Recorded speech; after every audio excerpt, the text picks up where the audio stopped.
¿Qué tal? Buenas tardes. Mi nombre es Damián, pertenezco al equipo organizador del cuarto foro de cátedras y soy el moderador de esta comisión número 10 titulada Recursos Pedagógicos. El foro de cátedras forma parte de la Semana Internacional del Diseño. Este año ofrece 2000 contenidos y 160 comisiones en vivo, completamente gratis y que se puede acceder a través de www.palermo.edu/semana.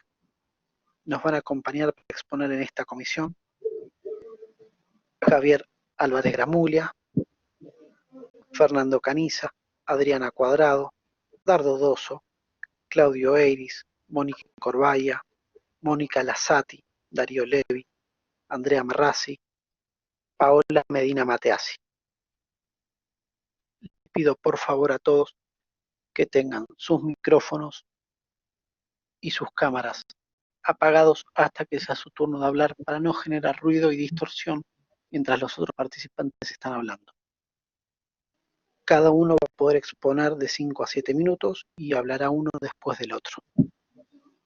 Les recuerdo nuevamente que deben tener la cámara y el micrófono abierto quien se encuentra hablando en ese momento. Para respetar los tiempos les escribo por chat cuando les falte 1 minuto de exposición. Al final tendremos un espacio de preguntas a cargo del responsable del cierre, que en esta oportunidad será Mercedes Mazafra, académica de la Facultad de Diseño. Así que si nuestros espectadores quieren hacer alguna pregunta puntual para los expositores, pueden hacerla a través del chat y se seleccionarán algunas para la última parte de la transmisión.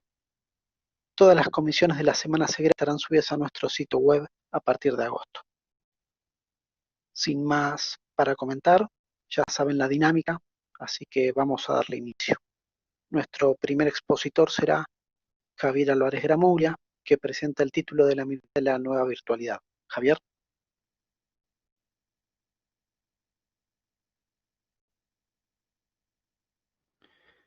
Bueno, hola, ¿qué tal? Buenas tardes. ¿Qué tal, Javier? Buenas Bueno, tardes. ¿qué tal? Un segundo. Bueno, ¿comienzo? El micrófono es tuyo, yo silencio el mío para no generarte ruido de fondo. Ok, perfecto. Bueno, en esta presentación yo lo que quería plantear era un poco algunas preguntas sobre el lugar de la mirada como un tema que articula transversalmente los 3 ejes que planteó la discusión para este foro, que son los estudiantes, la práctica docente y la virtualidad. Mi pregunta parte de una afirmación de Sartre que dice que el sujeto existe para sí mismo al ser visto por otro. Entonces yo me preguntaba de qué manera funciona la mirada en la clase virtual, ¿no? En esta cuestión de la transposición de la clase presencial, física, a la clase virtual. Cómo miramos y somos mirados en la clase virtual y qué importancia tiene esto y qué implicancias en el proceso de aprendizaje. Ahora, me voy a permitir una pequeña licencia que tiene que ver con la postura que yo creo que tenemos que tomar frente a este problema. Les voy a leer 3 párrafos de un texto de Julio Cortázar que me parece que explica mucho mejor que yo, mucho mejor de la forma que lo puedo hacer yo, cuál es la postura que tenemos que tomar frente a la dimensión del fenómeno que estamos atravesando. El texto se llama Instrucciones para subir una escalera al revés. Dice Cortázar: en un lugar de la bibliografía del que no quiero recordarme, se explicó alguna vez que hay escaleras para subir y escaleras para bajar. Lo que no se dijo entonces es que también puede haber escaleras para ir hacia atrás. Los usuarios de estos útiles artefactos comprenderán sin excesivo esfuerzo que cualquier escalera va hacia atrás si uno la sube de espaldas, pero lo que en esos casos está por verse es el resultado de tan insólito proceso. Hágase la prueba con cualquier escalera exterior. Vencido el primer sentimiento de incomodidad e incluso de vértigo, se descubrirá a cada peldaño un nuevo ámbito que, si bien forma parte del ámbito del peldaño precedente, al mismo tiempo lo corrige, lo critica, lo ensancha. Pienses que muy poco antes, la última vez que había trepado en la forma usual por esa escalera, el mundo de atrás quedaba abolido por la misma escalera, su hipnótica sucesión de peldaños. En cambio, bastará sustituirla de espaldas para que un horizonte limitado, al comienzo por la tapia del jardín, salte ahora hasta el campito de los Peñalosa, abarque luego el molino de la Turca, estallen los álamos del cementerio, un poco de suerte llega hasta el horizonte de verdad, el de la definición que nos enseñaba la señorita de 3er grado. Y el cielo y las nubes, cuentas cuando esté en lo más alto. Bebas el cielo, que le cae en plena cara desde su inmenso embudo, A lo mejor después, cuando gire en redondo y entre en el piso alto de su casa, en su vida doméstica y diaria, comprenderá que también allí había que mirar muchas cosas de forma, que también en una boca, un amor, una novela, había que subir hacia atrás. Pero me permitís citarles este fragmento de Cortázar porque creo que explica, como les decía, mejor que yo, cuál es la postura que tenemos que tener frente a esta situación, que es, para mí, intentar subir esta escalera hacia atrás y que ese subir hacia atrás nos abra un horizonte nuevo. Después Cortázar en el texto hace una advertencia y dice que subir hacia atrás es peligroso, ¿no? Que no es para todos y que no es para todas las situaciones, no todas las situaciones se dejan mirar subiendo hacia atrás. Y bueno, entonces, con esta actitud, con este ánimo, quiero reflexionar acerca de la mirada en estos tres aspectos, de los estudiantes, de la práctica docente y de la virtualidad. Con respecto a los estudiantes, yo me preguntaba cómo funciona la mirada del otro en el contexto de la virtualización. Creo que el aula virtual, a diferencia del aula presencial, en donde uno puede elegir sentarse adelante y atrás, en donde hay miradas de aprobación y miradas de desaprobación, en el aula virtual hay una cuadrícula prediseñada. No tenemos el control sobre en qué lugar de esa cuadrícula aparecemos, no podemos decir aparecer a la izquierda, a la derecha, arriba o abajo. E incluso el docente está en un lugar de la mirada distinto, ¿no? Esa cuestión de poder que se juega del docente con la mirada por arriba. En el aula virtual, si se quiere, es un poco más democrática porque somos un cuadradito más en esa grilla prediseñada por el sistema. Pero también este dispositivo, a través del cual nos miramos, o sea, nos miramos a través de un dispositivo que nos mediatiza, esa mirada, que es la cámara, tiene una historia, ¿no? Es un dispositivo que tiene una historia. Es la misma cámara que los estudiantes usan para la selfie, y es la misma cámara que muchas universidades utilizan para vigilar a los estudiantes, como por ejemplo con el sistema Respondus, que por suerte la facultad decidió no utilizar. El dispositivo tiene una historia. Dice Boris Groys en este sentido que todos los que participamos en las redes sociales construimos una imagen virtual de nosotros mismos y asumimos la responsabilidad estética por esa imagen virtual. Entonces, los estudiantes no son nuevos en esto de construirse una imagen virtual y ya, digamos, de alguna manera operan en ese medio. Lo que tenemos que pensar en mi caso, por ejemplo, que doy introducción al diseño fotográfico, una materia de la licenciatura en fotografía, es qué rol juega la fotografía en la construcción de este yo virtual. Y la pregunta final respecto de este apartadito sobre los estudiantes es de qué manera opera esta construcción del yo virtual y cuáles son las diferentes formas en que puede formar parte esta construcción en el proceso de aprendizaje. La segunda parte, con respecto a la práctica docente, creo que el desafío que tenemos que asumir es desplegar las herramientas, los recursos pedagógicos, en este espacio virtual prediseñado, que posibiliten que el estudiante construya este yo virtual y eso dé lugar a una construcción colectiva del conocimiento. Entonces, ¿cuáles son las cuestiones que yo me planteé en mi experiencia? Bueno, una exploración exhaustiva de las herramientas que habilita el dispositivo, en este caso Blackboard, el desarrollo de nuevas herramientas y recursos ampliados y adaptados a la realidad en la que estamos viviendo. Y por último, la utilización de diferentes recursos como el link, la interacción audiovisual, la interacción textual, y creo que el que mejor resultado me dio que fue la formación de grupos virtuales. También me quedó por explorar para el próximo cuatrimestre propuestas lúdicas, que existen varias y que me parece que son muy interesantes en esta construcción. Ahora, la simple utilización de estas herramientas no fue suficiente. No fue suficiente el hecho de usar herramientas como si fuera una colección de recursos, sino que hubo que ponerlas todas en la misma dirección, en el mismo sentido.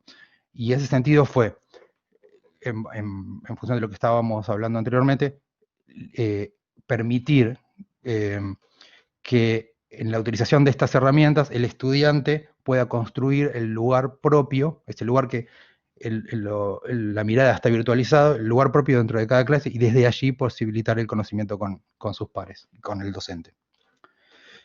Desde ese lugar mi propuesta fue fotografiar para entender, para dar forma y para construir una nueva realidad, y eso fue el eje, digamos, del proyecto pedagógico que yo planteé en el cuatrimestre pasado. Y la pregunta que me dejó fue qué nuevas estrategias podemos desarrollar para esta realidad y hasta qué punto es posible trasladar la experiencia didáctica presencial al ámbito de lo virtual, y en ese sentido qué cambios también adicionales necesitamos realizar. Por último, para ir terminando, con respecto a la cuestión de la virtualidad, me parece como súper interesante que estemos discutiendo esto, pero noto con preocupación que en algunos casos se discute de forma descontextualizada. Entonces, discutir la virtualidad sí, pero no podemos discutirla de forma descontextualizada. No es la misma virtualidad, no es la misma clase virtual la que estamos teniendo ahora que la clase virtual anterior al desarrollo de la pandemia, ¿no? Entonces, yo creo que tenemos que discutir la clase virtual, pero la clase virtual en el contexto del coronavirus y además en el contexto de Argentina 2020, ¿no? Con la infraestructura digital que tenemos y con las condiciones específicas de precarización, incluso del trabajo docente. Desde ese lugar creo que, volviendo a lo que planteaba al principio, subir la escalera hacia atrás para nosotros implica preguntarnos cómo nos vemos a nosotros mismos como docentes, cómo queremos que nos vea la sociedad, y desde ese lugar, desde la respuesta a esa pregunta, repensar cuál es el rol del docente en esta nueva situación y, por qué no, repensar cuál es el rol incluso del conjunto de la comunidad educativa, de la institución educativa. Bueno, muchas gracias. Muchas gracias a vos, Javier, súper interesante todo lo que estás planteando. Gracias por Gracias. tu experiencia y por tu tiempo. Muchas gracias. Nuestro próximo expositor es Fernando Caniza, quien presenta Proyecto de Graduación, Integración en la Virtualidad.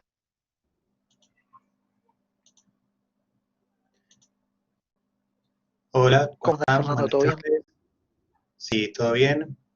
Bueno, saludos a todos ahí, a todas. Básicamente,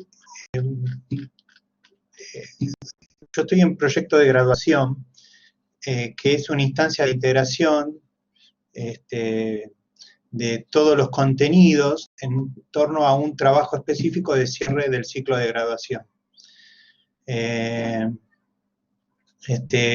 Ese trabajo, digo para todos los que no conocen, hago una breve síntesis, consta de un cronograma de una evolución de su metodología de investigación a partir de la cursada en 2 cuatrimestres, ¿sí? En el cual se van desarrollando por etapas todos los pasos de la investigación que tienen que realizar, ¿sí? En 2 cuatrimestres tienen terminado al final del ciclo de graduación su proyecto de graduación, que en otras facultades por ahí se llama tesina. Bueno, esto es algo equivalente, ¿no? Con todas sus modalidades de cursada.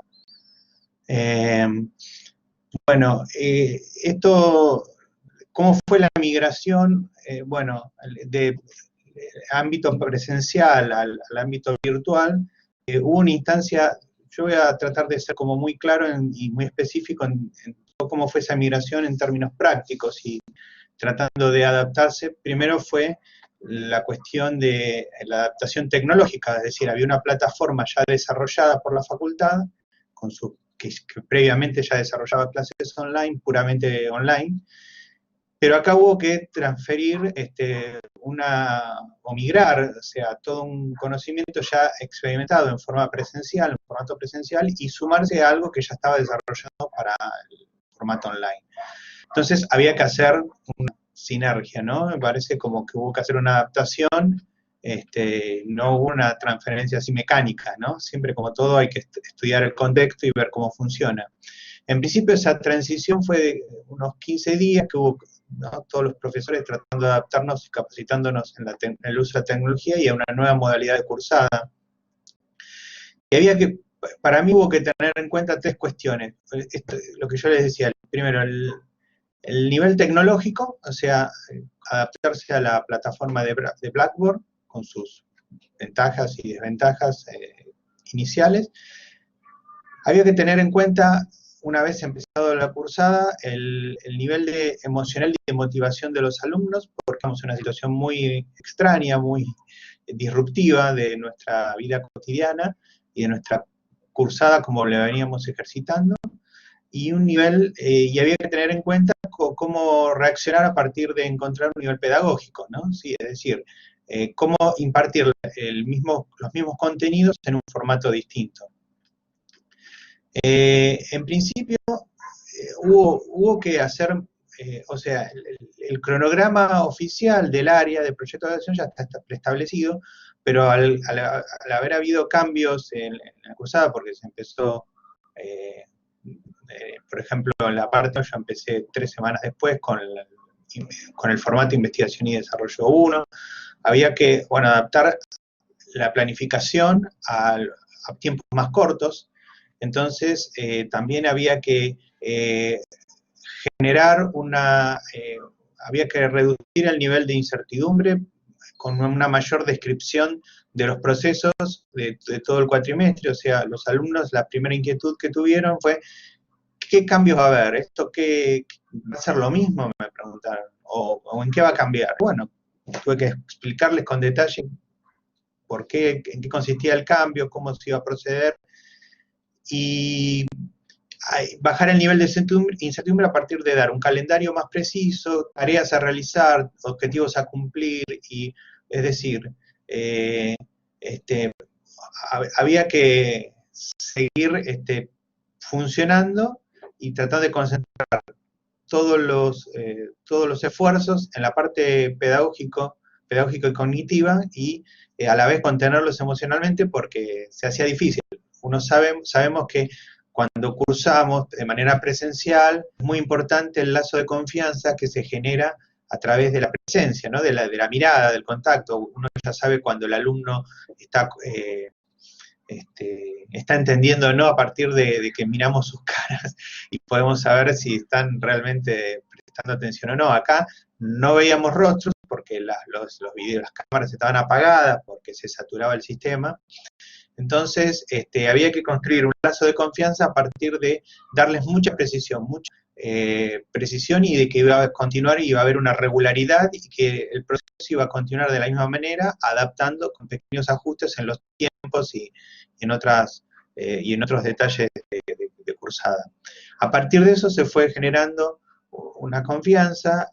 No fue fácil esa migración, digamos, pero los chicos tenían también que aprender, no todos los chicos tenían, un poco lo que decía el docente anterior, no todos tienen la misma conectividad, no todos tienen la misma facilidad para aprender aspectos tecnológicos. Por más que esa parecía ser solo una cualidad de los profesores, los alumnos también tienen algunas dificultades para adaptarse al formato tecnológico.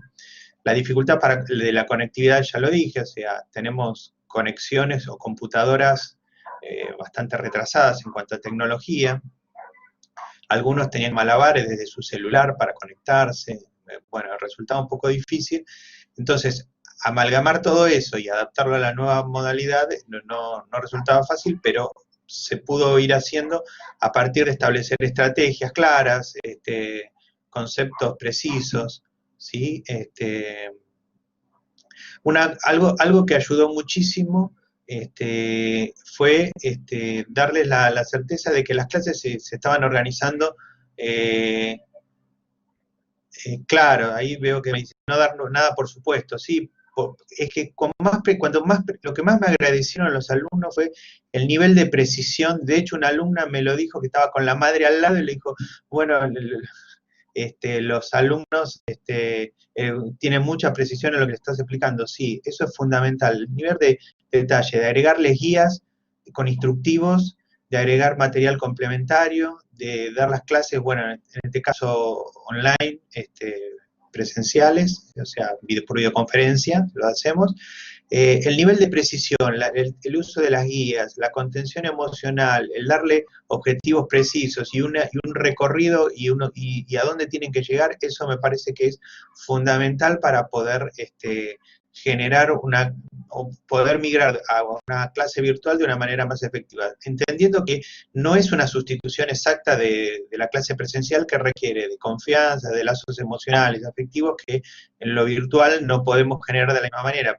Bueno, sí podemos aplicar paliativos y tener otras ventajas, como por ejemplo también las correcciones asíncronas, etc. Bueno, hasta acá quería llegar, se me termina el tiempo, así que bueno, espero haber hecho mi aporte. Muchísimas gracias. Muchas gracias a vos, Fernando. Gracias por tu experiencia y por tu aporte. Nuestra próxima expositora será Adriana Cuadrado, que presenta la virtualidad en las asignaturas proyectuales, un desafío.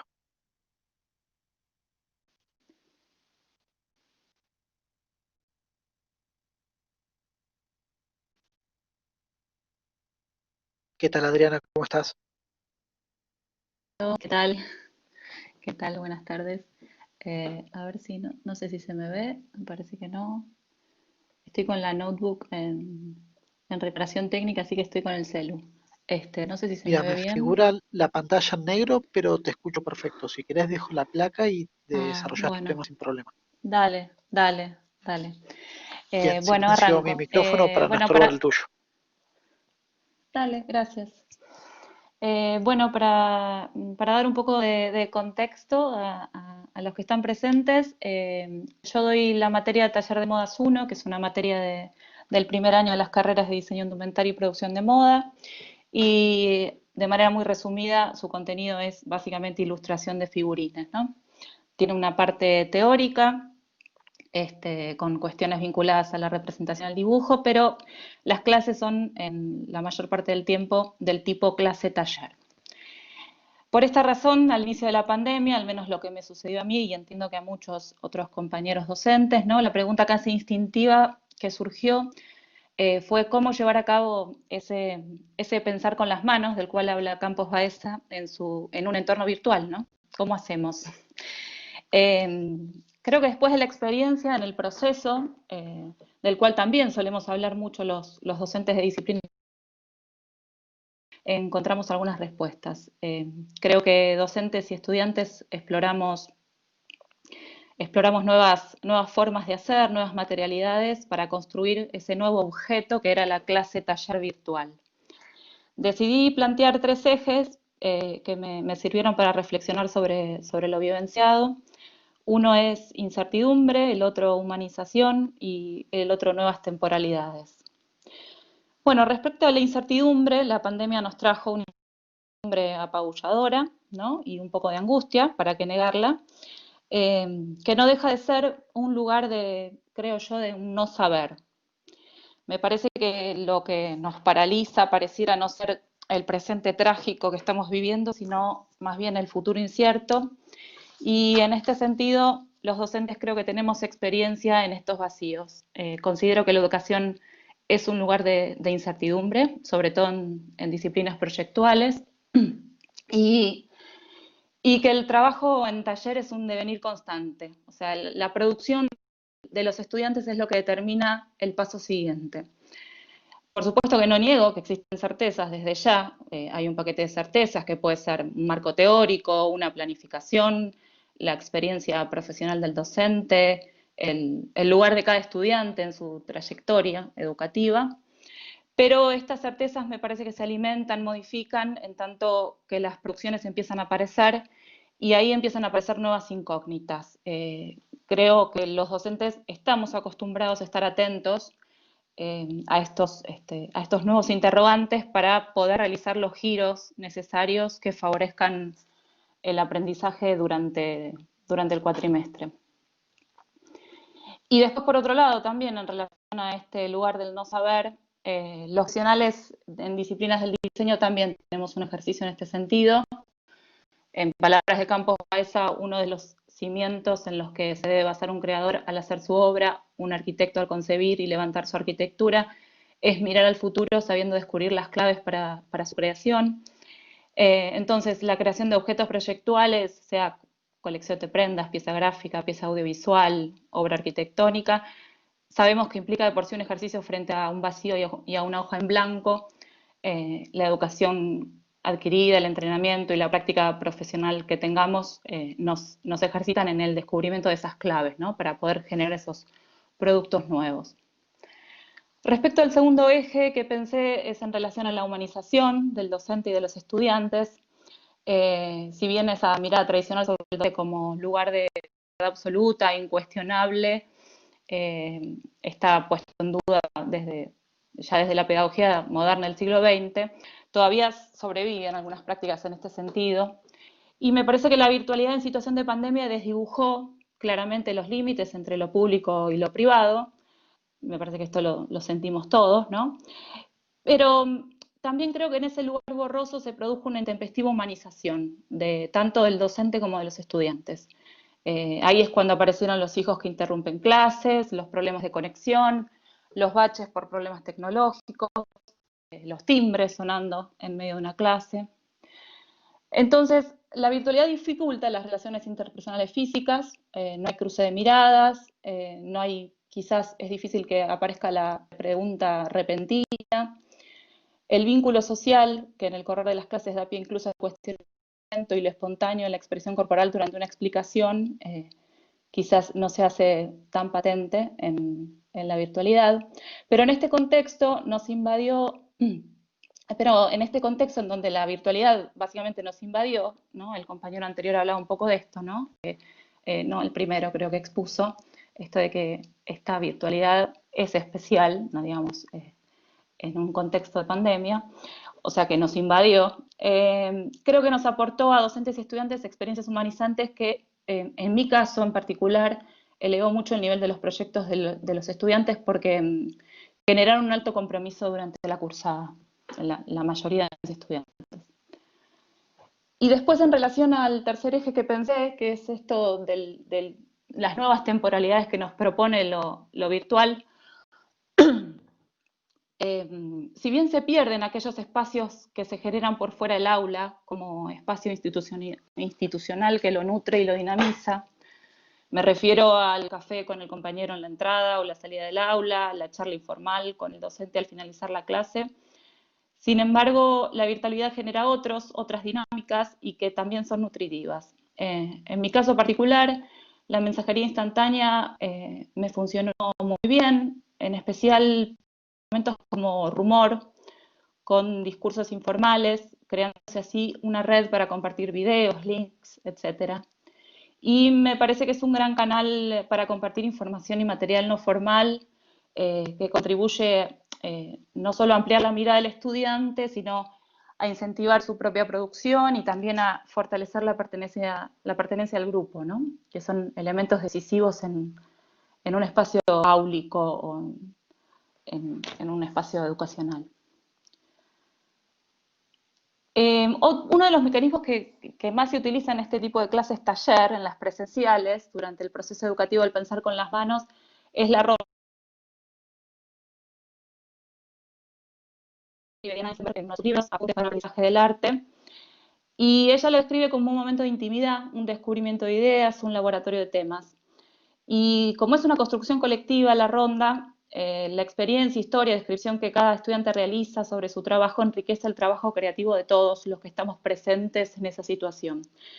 Y en este sentido, la virtualidad impuso un desafío frente a esta herramienta. En la praxis me parece que la ronda fue la más difícil de replicar en la virtualidad, probablemente porque sus características intrínsecas son la escucha atenta y la interacción inmediata, pero, sin embargo, me parece que, por ejemplo, el debate dentro de Blackboard o de las plataformas educativas funciona bastante bien para este tipo de intercambio, siempre teniendo en cuenta que el estudiante debe apropiarse de ese espacio de beta como un espacio colectivo y no meramente de intercambio entre estudiante-docente, docente-estudiante. Y por otro lado, también encontrar un equilibrio entre lo sincrónico y lo asincrónico. Parecería ser clave para el desarrollo de estas rondas. En este sentido, no basta un intercambio sincrónico porque las posibilidades técnicas a veces no lo permiten, no permiten una fluidez necesaria, y acá es donde el seguimiento asincrónico entre clase y clase me parece que pasa a convertirse en un elemento imprescindible.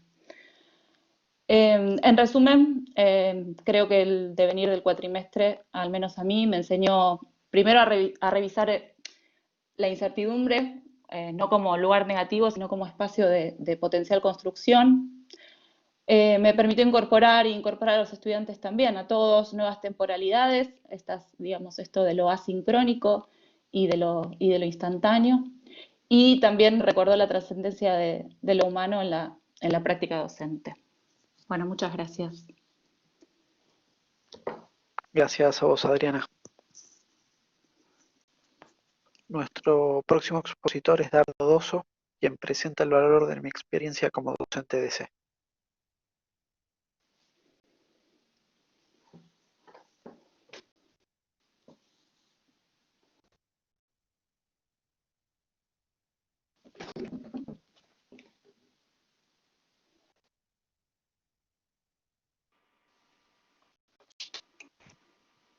Hola, ¿cómo están? Estoy intentando, no sé si se me ve, estoy intentando compartir el video, pero no sé si me lo permite la conexión. A ver, Te escucho perfecto, Dardo. No tengo se escucha bien, imagen, pero pero no te no se preocupes. ve imagen, ¿no es cierto? No hay problema. Yo dejo la Bueno, placa de fondo, no te preocupes. bueno, bárbaro. Bueno, muchas gracias. Bueno, coloco el cronómetro para intentar acercarme lo más al tiempo establecido. Bueno, mi nombre es Dardo. En la facultad trabajo la asignatura COE, Comunicación Oral y Escrita, y en la pública, actuación, montaje de espectáculos. Cuando tuve que elegir uno de los temas para la exposición, elegí el tema que decía cómo me adapté a las clases virtuales, cómo fue mi migración a las mismas y cuáles serían mis recomendaciones a los otros docentes. En primer término, tomé nota de algunos puntos que dijeron Damián cuando hablaba de el desplegar herramientas tecnológicas y también después sumó temas pedagógicos, Fernando, cuando habló de la contención emocional, Adriana, cuando habló también de la humanización, que me pareció, además de todo un montón de cosas que dijeron, tomé algunos temas. Yo decía, yo no puedo dar recomendaciones a mis colegas. En primer lugar, lo que quería tomar es que lo más complejo en realidad para mí fue la migración a lo tecnológico desde el conocimiento tecnológico de la plataforma. Luego, en cuanto a contenidos, no fue algo que lo sentí complejo, porque fue simplemente tratar tal vez momentos, nada más, desde el área de la escritura. Desde el lugar de la oralidad, sí, tengo otra mirada, otro lugar diverso, pero bueno, fue ir adaptando. Pero creo que acá lo interesante, me parece a mí, que fue que nos colocó también algunos temas muy interesantes sobre el tapete, temas que tienen que ver con aspectos del sistema educativo. Pensaba cuántas veces podemos caer hasta en clases esenciales en una educación distante. Yo planteé, cuando trasladé a la plataforma, lo que intenté fue generar, lo que intento también generar en lo presencial, en las aulas, esto que tiene que ver con lo que también hablaban, ¿no? De esta contención emocional, humanización, acercamiento, podríamos decir, que es algo necesario entre estudiantes y docentes. Desde, por sus diferentes roles, diversos roles que tenemos, no es exactamente igual, pero son acercamientos y la necesidad que también se planteó en estos momentos. Por eso creo que lo fundamental no es tanto esto que puede plantearse tal vez como algo complejo del trabajo a distancia, sino algo fundamental que tiene que ver con los pedagogos, pedagogas, escuchar constantemente intereses, ya sea desde lo presencial o lo virtual. Y acá lo fundamental para mí es esto que tiene que ver con cómo articulamos los contenidos que estamos dando con las realidades del mundo. Esto siempre, siempre. Pablo Freire dice que la lectura y la escritura de las palabras pasa por la lectura del mundo. Leer el mundo es un acto anterior a la lectura de la palabra. Y esto es, estimo, lo que acá también se ha colocado mucho más todavía sobre el tapete. ¿Cuánto es necesario que leamos constantemente el mundo? Porque algunas veces podemos caer digo desde lo áulico y lo virtual, en docentes que a lo mejor podemos caer en la exposición de contenidos, de saberes, cuando es sabido por todos nosotros que lo fundamental es el construir abriendo lugares, ¿no? Y ya sea desde lo online, también abrir este lugar desde las pantallas lo que nos han abierto. Escuchar constantemente, adaptarse, y adaptarse es algo, una práctica, creo yo, en la pedagogía que se torna fundamental. Por ejemplo, a veces a mí, yo me planteo, bueno, ¿qué prácticos voy a hacer? Los proyectos que nos sostienen en las cátedras, ¿qué prácticos puedo llegar a hacer para que se entrenen en la oralidad, en la escritura? Y acá tiene que ver con cómo estamos leyendo el mundo en forma constante. No sé, un pico, por ejemplo, que se me ocurrió apenas comenzamos con la migración, fue bueno que vean un documental sobre Wuhan y cómo comenzó la pandemia y con diversos objetivos. Por un lado, sí, entrenar contenidos específicos de la asignatura que tenían que ver con la escritura, pero también lo que tenía que ver con que tomen conciencia de lo que estaba pasando en el mundo, porque no está escindido lo que estamos transitando en nuestros lugares áulicos, desde el lugar que sea, con lo que está pasando en el mundo. Vuelvo, ¿no?, a Paulo Freire, leer constantemente el mundo. Y esto también tiene que ver con que cuando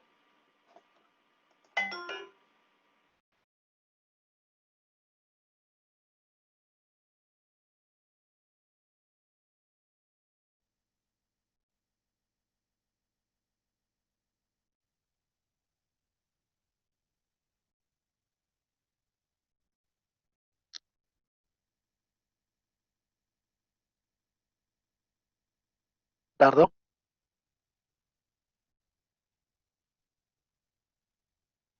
bueno, hola Dardo. Bien, se ve que la señal de Dardo se cayó.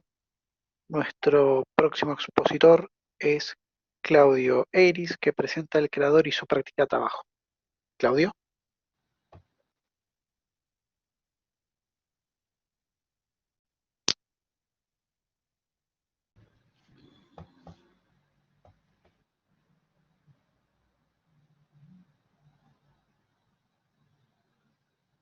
Hola Claudio.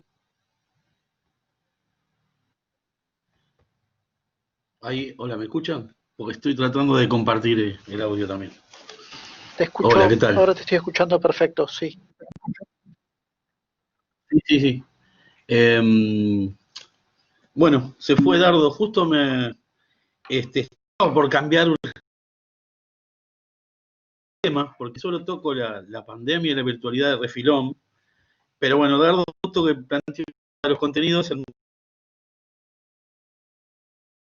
produce una continuidad. Lástima, se le cortó. No sé si me...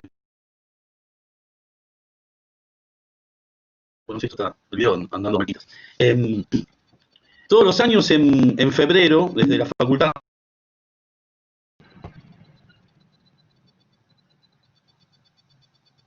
A ver ahora. Hola, hola. Sí, se está escuchando bajísimo. Por lo que... Se entrecorta, pero se entiende, Claudio. Yo sí veo que en algún momento pierdo por completo tu señal. Paso al siguiente expositor, no te preocupes. Estaba funcionando, como es, la cámara estaba entrando, por ahí perdía recursos. Bueno, estaba diciendo que todos los años en febrero de la facultad nos piden que propongamos un tema. Yo, la mayoría de las veces, rápido, resolver ese tema, sin pensar mucho. En general lo que me anda rondando la cabeza, experiencias que me llamaron la atención o actividades que estoy pensando. Retrospectivamente, lo que me doy cuenta, ahora todavía más, es que en la mayoría de las acciones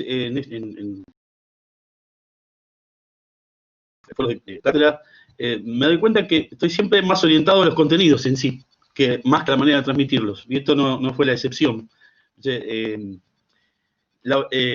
Retomando un poco la cuestión de los contenidos que nombró Dar.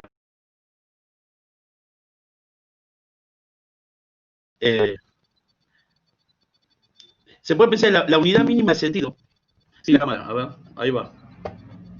Fíjate ahora, Claudio. Ahora sí. Mirá que con los alumnos nunca me funcionó mal. Soy. Es ley de Murphy, vos no te preocupes, yo pongo la placa. Bueno, decía que la unidad del sistema didáctico es el alumno docente, pero también el contenido. En general, no, sino contenido docente alumno, que es un campo de mediaciones recíprocas. O en todo caso, puede decir que el día uno de los propósitos de un didactista sería el realizar epistemológica del contenido, sino va a ser enseñado, contenido en sentido muy amplio, no conceptual nada más. Y lo que realmente se materializa en un aula.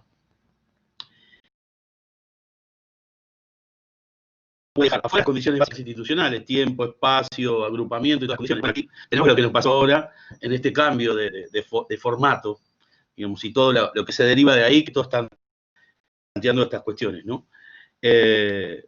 Digamos que una cosa es trabajar sobre los contenidos y otra es la manera en que van a ser enseñados, y luego otra es la manera en que se aprende. Trabajar con los contenidos implica dos dimensiones. Una sería revisar buenas transposiciones, o sea, verificar si lo que se está transmitiendo realmente el aula sin grandes desvíos.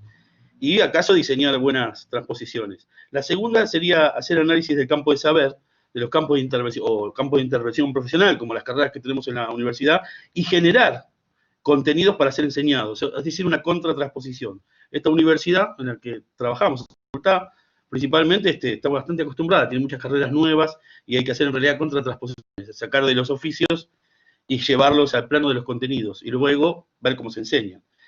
Yo sigo con el planteo, el punto, de modo mucho más modesto, obviamente. Lo que quiero plantear es más que tiene que ver con esta segunda dimensión, que es el creador y su práctica de trabajo. El objetivo es tematizarlo, el asunto, si es que no lo está, y plantear en algún momento más incorporaciones en el currículum, o al menos en mis materias, ¿no? Que una es sonido y la otra es introducción a la investigación. Lo que me inspiró es una en Demont en el año 1973 a Bart, bajo el título de Una relación casi maníaca con los instrumentos gráficos. La pregunta que le hacen es si él tiene un método. Él rápidamente descarta lo del método y dice lo que sí tiene es una práctica de trabajo. Y que le interesa en la medida que es una especie hay una especie de censura que lo considera como un tema tabú. ¿Qué cosa? Y que un escritor, por ejemplo, o un creador, habla de una mesa de trabajo, un timing.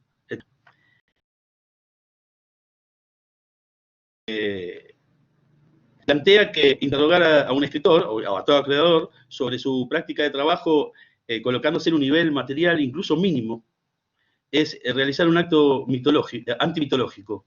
Es decir, tirar abajo el mito de que el lenguaje es un instrumento del pensamiento, de una supuesta interioridad, como una mera práctica instrumental. Si uno vuelve a colocar la escritura en el contexto histórico y la creación, ¿no? Cuando hablo de escritura hablo de creación en general. Bueno, pues se puede pensar en los chinos que se preparaban antiguamente en una especie de ascesis religiosa para manejar el pincel, o ciertas abadías cristianas de la Edad Media, estaban pasando los coches. Los copistas realizaban su trabajo solo después de haber bastante tiempo, que es todo un ceremonial. Las prácticas de trabajo, según se infiere de lo que dice Barthes, no es una mera práctica instrumental, más bien está incluida en el meollo mismo del acto de creación. Existe para cada uno un conjunto de reglas que predeterminan. Ahí me están preguntando. No sé si puedo cambiar el dispositivo, no sé. Sigo así ahora, porque ya termino. Existe en cada uno de nosotros unas reglas, literalmente unos protocolos que hacemos, unos rituales, y en esos rituales se pueden distinguir tres coordenadas: el tiempo de trabajo, el espacio y el gesto mínimo de la escritura. Estoy mirando a ver si me falta un minuto. Bueno, esto yo no en estos meses, digamos, indagando sobre creadores y creadoras y sus modos estos más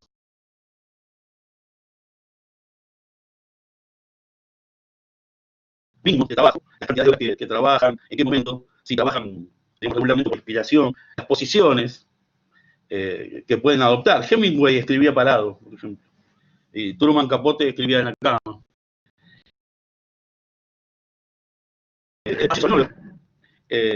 Los gestos mínimos son los instrumentos, qué tipo de instrumentos se utilizan, etcétera, etcétera. Bueno, no quiero hacerlo más largo. La idea es un poco pensar que como contenido, esos ceremoniales son parte de la creación misma, digamos, y bueno, indagar casi siempre en a partir de estos foros de cátedra, se empieza a mí un tema. Los voy incluyendo en las cátedras o voy enriqueciendo los contenidos. La virtualidad, bueno, no lo quise cambiar porque finalmente es un tema que me hizo encontrar de vuelta con mis hábitos más primarios y más en esta cuarentena. Bueno, hasta aquí llego. No sé si me pudieron escuchar bien. Estás, Claudio, sí. Se fue entrecortando, pero se entendió. Te agradezco tu tiempo. Bueno, gracias. Nuestra próxima expositora será Mónica Lasati, que presenta taller online de escenografía aplicada.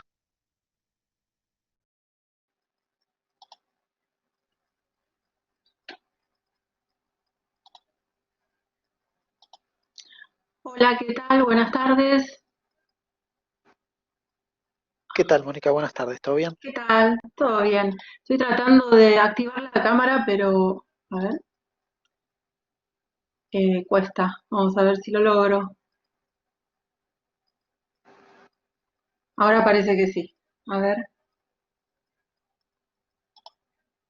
Yo cuando vea la imagen quito la placa, vos no te preocupes. Ahí está. Bueno, a ver si ahora estamos. Sí.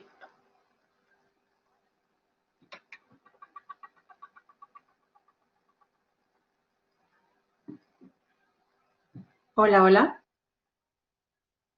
Sí, te escucho perfecto. No hay imagen, Perfecto. pero podés iniciar tu exposición. Buenísimo. Bueno, ahí creo que puse compartir video. Me voy a poner el temporizador. Ahí está. Bueno, Ahí se ve. gracias, bárbaro. Gracias primero por el espacio y por esta posibilidad de intercambio. Así que para mí es valiosísimo que podamos charlar sobre esto que nos está pasando como docentes. Bueno, les cuento un poco. Soy escenógrafa, soy profesora. Y bueno, y les vengo a hablar un poco de dos experiencias que estoy teniendo tanto en el ámbito académico institucional. Soy profesora adjunta de una cátedra de luminotecnia teatral en la UNA y también de talleres que desarrollo de manera personal en el ámbito no académico. Bueno, el primer gran desafío, yo les vengo a hablar yo lo llamo escenografía aplicada, a lo que dicto en mis talleres personales. Bueno, y el primer gran desafío fue tratar de transmitir la modalidad de taller a través de la pantalla.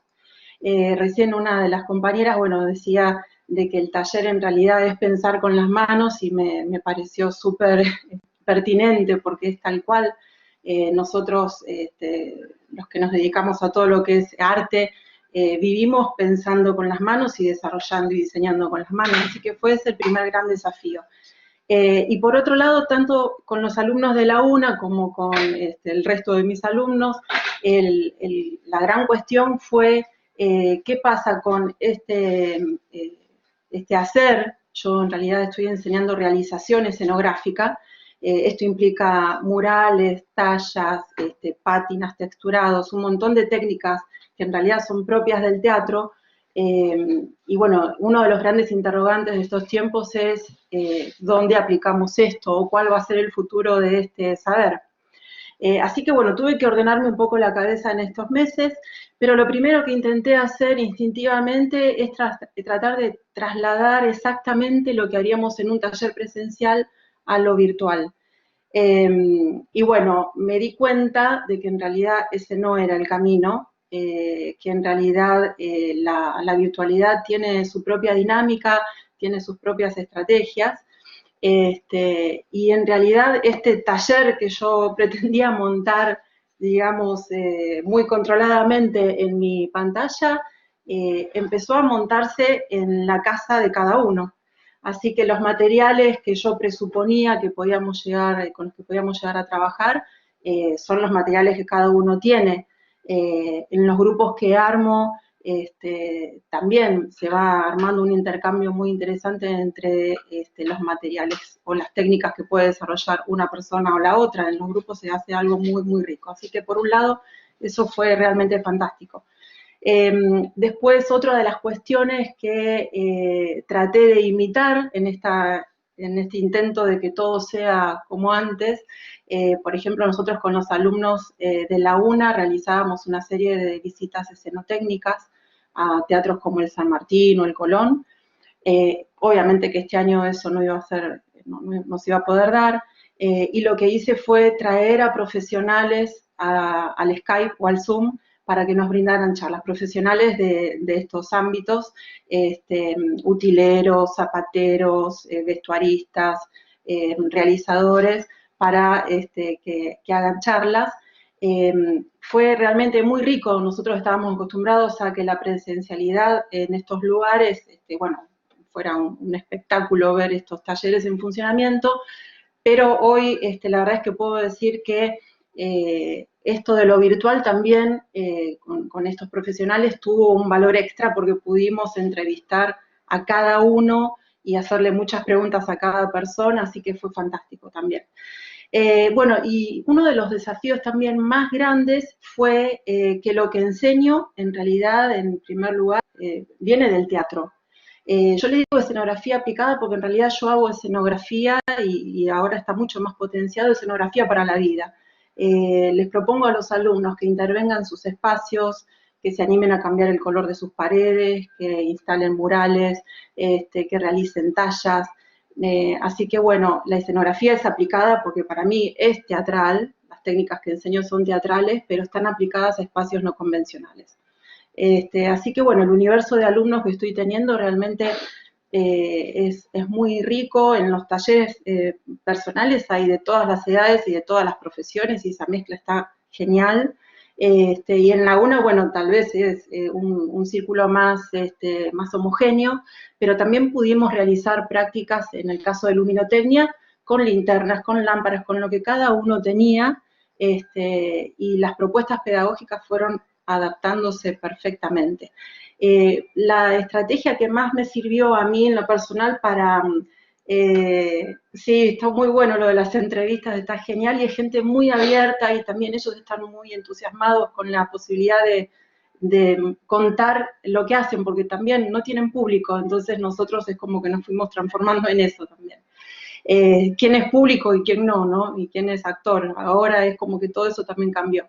Y bueno, les contaba que lo que decidí básicamente para esta modalidad taller es, yo realizo una serie de tutoriales que los armo, los sistematizo, están súper secuenciados, los grabo y los subo a YouTube, y ese es un momento asincrónico, es un material que es parte de mis clases, o sea, la gente ve esos videos a modo de tutoriales, es una parte bastante tradicional si se quiere, y en el momento de Skype o del Zoom, todos trabajamos, yo de este lado y mis alumnos del otro. Y todos nos ensuciamos y todos realizamos y compartimos las experiencias y demás, y aportamos, y hasta hay recetas que se van pasando, se genera algo muy, muy bueno. Y otro tema, también yo voy rescatando cosas que me van ocurriendo, es que todos intentan o terminan intentando o le ponen muchas ganas en aprender a usar esta herramienta que es el Skype o el Zoom para compartir, o sea, que esto no se transforme en algo rígido ni algo que yo sola manejo, sino que todos están en este aprendizaje también, que es aprender a manejar esta herramienta, lo virtual. Bueno, importantísima la accesibilidad. Hay muchas dificultades con eso, tanto de internet como de tecnología. Eso creo que es algo que a gritos hay que tratar de movilizar y de pedir. Bueno, y yo me quedo con la experiencia de que este es un nuevo espacio, no es una copia de lo presencial, es un espacio nuevo. Así que estoy disfrutando y también estoy aprendiendo, además de enseñar. Está bueno. Muchas gracias. Gracias a vos, Mónica, gracias por compartir. Gracias.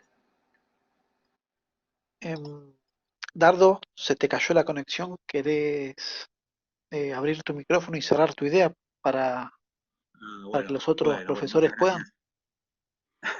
Bueno, muy amables, muchísimas gracias. Bueno, no, me quedaba justamente, mira, lo que estaba comentando recién Mónica, era casi la última parte que quería hablar, ¿no? Creo que se cortó cuando estaba hablando de, hasta en escritura, cómo uno, no sé, implementé sobre un documental de Wuhan, cómo tomar contenidos de la escritura y llevar a algo que estaba justamente en ese momento pensando a suceder, para transitar contenidos y para que además tomen conciencia de lo que pasaba. Y tomar conciencia constantemente. A veces, para mí los contenidos, sea la materia que sea acá en esta universidad, actuación, montaje de espectáculos en la pública, no puede estar escindido lo que estamos transitando y lo que pasa en el mundo. Entonces, siempre he tratado de articular todo esto. Y los contenidos, como también estaban comentando Claudio, son muy importantes, por supuesto, y también es cómo los trabajamos, cómo los vamos transitando. Y los escenarios siempre se modifican y nos modifican. La modificación es constante y hasta es muy interesante en la modificación, a mi entender, poder pararnos en ese lugar incómodo que muchas veces provocan las modificaciones. Cuando yo digo, tanto en vuelvo a repetir, como en la actuación, como en dirección teatral, como en montaje de espectáculos, que es interesante que nos podamos parar en lugares incómodos, porque lo incómodo es algo bienvenido, porque no nos estanca en un lugar único. Y además, existe tanto para reflexionar que los lugares incómodos nos permiten justamente esto. Y lo interesante, me parece que es tomar lo que estamos transitando, estos lugares y estos nuevos desafíos a nuevos desafíos pedagógicos. A mí me pasó algo también muy interesante, que uno siempre intenta, cuando ingresa a un aula, vuelvo, presencial o virtual, aprender de los estudiantes, porque eso es fundamental. Y acá se colocó sobre el tapete también eso, esta maleabilidad que tenemos que tener para transitar contenidos aprendiendo conjuntamente con ellos. Y quiero cerrar, y gracias por haberme permitido cerrar lo que había pasado con la conexión, con un cuento muy cortito que tiene que ver justamente con lo que está pasando en esta realidad, donde hablé hace un segundito que se abrían puertas a partir, en lo presencial, a partir de la conexión áurica, se abren muchas puertas, en lo virtual se han abierto también puertas y hemos debido ser conscientes, teníamos que ser muy conscientes de las puertas que se abrían y agradecer las habilidades. Un breve cuento, con esto termino, se llama Casa, de Pablo Olmedo, y dice, cuando tenía la edad de 8 años, fui desafiado por mi maestra de 3er grado para describir delante de todos mis compañeros cómo era la casa. Bueno, dije, para entrar en casa es requisito indispensable tener alas, porque la única entrada es por un gran ventanal que está en el primer piso. Y para salir se puede hacer por una puerta común y corriente, porque el vestíbulo no tiene las dimensiones necesarias para el más modesto de los despegues. También tenemos una mesita mágica. A esta altura de mi relato, desaparecí del aula siguiendo a mi oreja izquierda, que había quedado enganchada entre el pulgar y el índice de la dulce señorita Dora. Ahora vas a repetirle todo eso al director, me dijo. Yo me arreglé la ropa, alineé mi oreja izquierda con la derecha y gustoso me dispuse a complacer el pedido. Bueno, dije, para entrar a mi casa es requisito indispensable tener alas. Tanto gustó mi sencilla descripción que tuve que repetirla al inspector del distrito, a la psicopedagoga, al presidente de la cooperativa y hasta a un policía que pasaba por ahí. Todos estuvieron de acuerdo en que tenían que acompañarme a mi casa, quizá para conocerla o porque querían hablar algo con mi padre. Pero los pobres tuvieron que conformarse con dialogar a los gritos desde la vereda, porque como les dije, para entrar a mi casa es requisito indispensable el tener alas, y por supuesto, ninguno de ellos las tenían. Bueno, muchísimas gracias. Gracias a vos, Dardo. Nuestro próximo expositor es Darío Levi, quien presenta creación de personajes en escenas teatrales virtuales.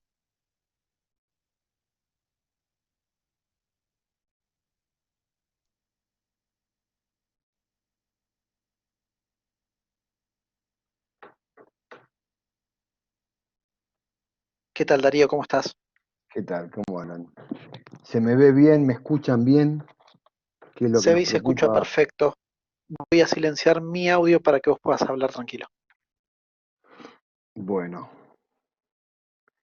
no, digo, se arranca ahora con esta gran pregunta de si se nos ve, si se nos escucha. En febrero estábamos pidiendo la prisión domiciliaria a los violentos de Villa Gesell y terminamos todos encerrados en nuestras casas. El mundo entero. Nos han sacado de la zona de confort, ¿no? Yo siempre me sentía como pez en el agua, yendo a dar clases. Y después estaban las reuniones de docentes con el decano, pero siempre mi fuerte era que después cuando yo estaba en el aula con mis alumnos, me iba a sentir genial porque la verdad que me encanta trabajar con ellos ahí, verlos exponer, actuar, proponer, concentrarse, desengancharse. Yo soy docente de actuación, también soy docente de dirección teatral en la Universidad de Palermo. Al comienzo, en marzo, decía, bueno, esto ya va a terminar, como lo venimos también diciendo ahora. En cualquier momento nos van a decir que se puede volver a salir y que podemos volver a dar las clases presenciales. Será dentro de 15 días, dentro de 30, en cualquier momento. Pero no viene, no sucede. Así que yo en marzo, que este año yo arrancaba en abril, decía, bueno, seguramente en abril podamos dar la clase. Y llegó el momento que había que empezar y decir, bueno, ¿estás de acuerdo en dar las clases de actuación online? Lo mío no es, el fuerte mío no es la tecnología, algunos lo saben, otros se lo cuento. Y bueno, vamos a darlas, ¿no? Decía yo, no sé qué se va a hacer. El amor de encontrarnos mediante una pantalla y hacerlos actuar, la ausencia de un escenario, del otro, de tenerlo al otro. Así todo, la verdad que puedo decir que fue una experiencia muy enriquecedora trabajar de esta manera. Y nada, creo que estamos todos en el laboratorio y en la adaptación de los nuevos modos y modalidades de trabajo. Y ese fue el gran desafío de este cuatrimestre. Pienso también que este congreso se está tornando también una terapia grupal para que todos podamos exponer cómo nos hemos adaptado a esta manera nueva online. Bien, me atreví a sacar de contexto unas palabras de Barba, Eugenio Barba, y ya les paso a leer algo que deduzco y deducí. La creación de personajes en escenas teatrales virtuales, que fue lo que me quedó por hacer. En una reciente carta de Eugenio Barba a su amigo Gregorio Amicusi de Residiu Teatro de Madrid, él expresa: sabemos bien que la verdadera y única fuerza del teatro es la salvaje necesidad de quien lo hace y su obstinación por no dejarse domesticar. Puede ser que la pandemia sea un regalo de los dioses y corresponda al trastorno que representó la fotografía para los pintores y el cine para los teatreros al comienzo del siglo XX, con el consiguiente descubrimiento de inimaginables funciones y expresiones artísticas. Puede ser que la pandemia sea presagio de una vuelta a la humanidad, a la esencia y a la potencialidad interior de nuestro oficio. Tengo una única certeza, perdón. El futuro del teatro no es la tecnología, lo es el encuentro de dos individuos heridos, solitarios, rebeldes, el abrazo de una energía activa y una energía receptiva. Y acá, asociando, seguí escribiendo yo estas ideas y estas síntesis de cómo me fue a mí en este primer cuatrimestre. Creo que estas palabras son muy pertinentes sobre nuestro arte en esta época que nos toca vivir. Rescato esa esencia del actor que describe y su necesidad imperiosa de actuar, y la idea de que esta coyuntura, como una oportunidad, así en otros tiempos de la historia del arte, algunas disciplinas se vieron en jaque por otras. La oportunidad como disparadora de un volver a la esencia y un resurgir con más fuerza. Porque si hace un tiempo alguien me planteaba la idea de dar clases de actuación por una plataforma virtual, habría por lo menos sonreído con cierta incredulidad. Porque el teatro es encuentro, es interacción, es ese abrazo de una energía activa y otra receptiva, como plantea Barba, esa propuesta y contrapropuesta. Pero gratamente pudimos ver que esas energías fueron factibles de ser exploradas en las clases y los encuentros sucedieron. En mi caso particular, un poco lo que me pasó en esta experiencia, los trabajos escritos de análisis y de creación se mantuvieron respecto de la cursada presencial. Después voy a desarrollar cómo eso lo pudimos trabajar perfectamente. La dinámica fue parecida y hubo buenas producciones. Los alumnos investigaron sobre estructura dramática y luego la analizamos en obras y en una película que les pedí que vieran. Trabajamos sobre conceptos teóricos de la actualidad teatral. Y después nos abocamos a la producción escrita, con vistas a luego ponerle el cuerpo a esas escenas. Trabajamos, por ejemplo, con la escritura de monólogos y de escenas para dos personajes, tanto de creación propia desde cero, como también siguiendo el hilo de una obra literaria en prosa, que luego los alumnos tuvieron que ubicar en una escena teatral donde ese texto fuera dicho, enmarcado en determinadas circunstancias que ellos delinearon. En este tipo de trabajos, lo no presencial, aunque siempre implica una pérdida respecto del encuentro en el aula, no planteó mayores inconvenientes. El desafío fue la otra parte, justamente la troncal de la materia de la representación, que sería actuar, poner el cuerpo. Fue bueno ver cómo aún a través de los encuentros virtuales pudimos trabajar y la construcción de personajes, pensarlos y componerlos en su carácter físico, social y psicológico.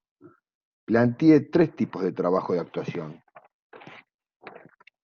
Mientras los cuento, si los pueden visualizar, imaginar, estaría interesante. Después también hablaremos de ellos. Una situación para un personaje, una llamada telefónica. Una situación que me parecía pertinente, donde los alumnos están ahí en sus casas con un teléfono de línea, si tienen es mejor, y poder recrear lo que escucha el personaje en la acción y cómo desarrolla ese devenir de lo que está pasando, desde un personaje caracterizado, o sea, mal dicho teatralmente, disfrazado, vestido de otra manera no convencional. Punto 2. Situaciones para dos personajes. Uno visible que interactúa con otro que no se ve en la escena. Esto es como si yendo a grabar algo, una serie, una situación para una novela, lo que sea, estuviésemos poniendo la cámara solamente en un personaje y después haríamos el contraplano con el otro personaje. En el sentido, pensar una situación donde a el otro lo tengo ahí cerca y con él interactúo. Puede haber silencios, puedo escuchar cosas que no se están diciendo y las puedo incluir dentro de esa conversación, de esa escena, de ese diálogo. También funcionó muy bien. Punto 3, situaciones para dos personajes, interpretados por dos alumnos, recreando con fondos en común o una acción, un mismo espacio y tiempo. Algunos trabajos con improvisaciones, otros con textos que memorizaron y otros con una combinación de ambos.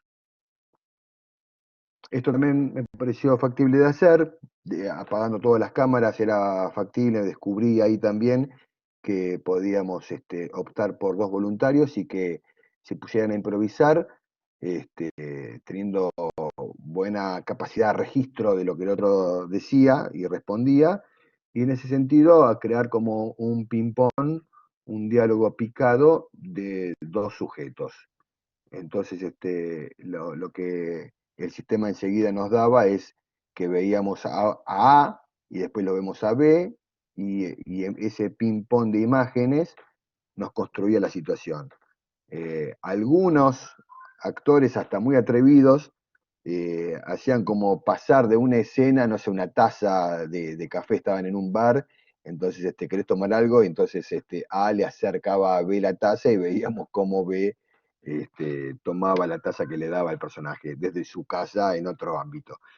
Quiero decir esto porque la verdad que no nos quedaba otra que investigar también sobre lo grabado, ¿no? Cómo uno pone la cámara, cómo uno se pone en relación a la cámara, las posibilidades que nos da tenerlo al otro en su casa y poder recrear un mismo ambiente.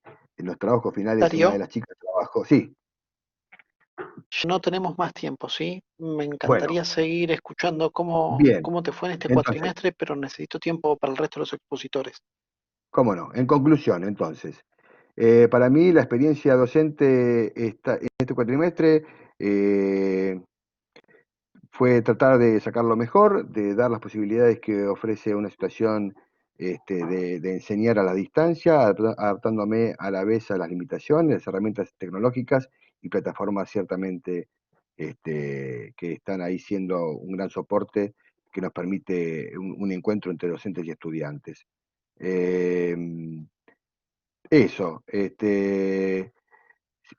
sino que siempre lo será en el encuentro de individuos, el abrazo de energía, por suerte, por ahora nos podemos abrazar virtualmente. Eh, Agradezco este encuentro, me ponía un poco nervioso, pero de todos modos siento que era muy necesario escuchar otros comentarios y relatos. Les mando un abrazo para todos. Gracias por todo lo que nos contaste, Darío. Muchas gracias. Nuestra próxima expositora será Mónica Incorvaya, que presenta el debate, el recurso para el intercambio reflexivo de ideas.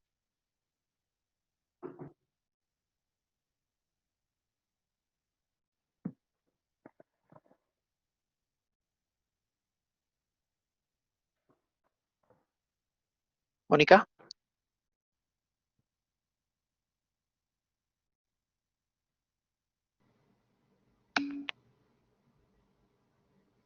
Bueno, Mónica no está.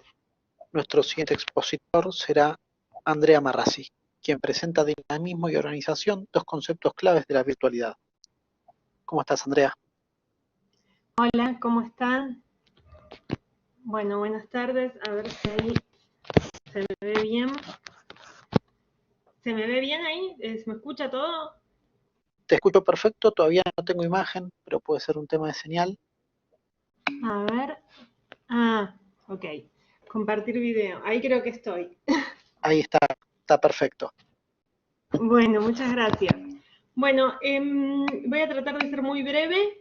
Tengo un machete para ser más breve todavía. Antes que nada quiero agradecerles a todas y a todos por las experiencias que fueron compartiendo. A mí este espacio es un espacio que me interesa mucho porque creo mucho en el aprendizaje constante que tiene la disciplina docente. Planteé mi exposición sobre dos ejes que tienen que ver con dinamismo y organización. Antes que eso voy a comentarles brevemente cómo fue mi cursada y cuál es mi materia. Mi materia es Introducción a la Investigación, que es una materia que es un poco compleja en el sentido de que es una materia de primer año y es bastante teórica, ¿sí?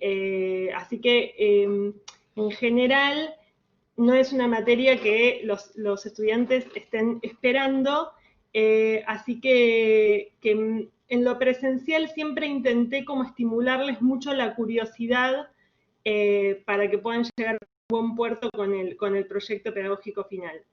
Bueno, el año pasado me convocan de la facultad para pasar la materia presencial a la modalidad online, lo cual me presentaba un desafío y acepté hacerlo porque me parecía que era interesante como para seguir aprendiendo sobre la modalidad online, que tiene como algunas pautas preestablecidas, porque ya están como los módulos subidos y hay algo, no hay clases sincrónicas, hay como toda una estructura armada,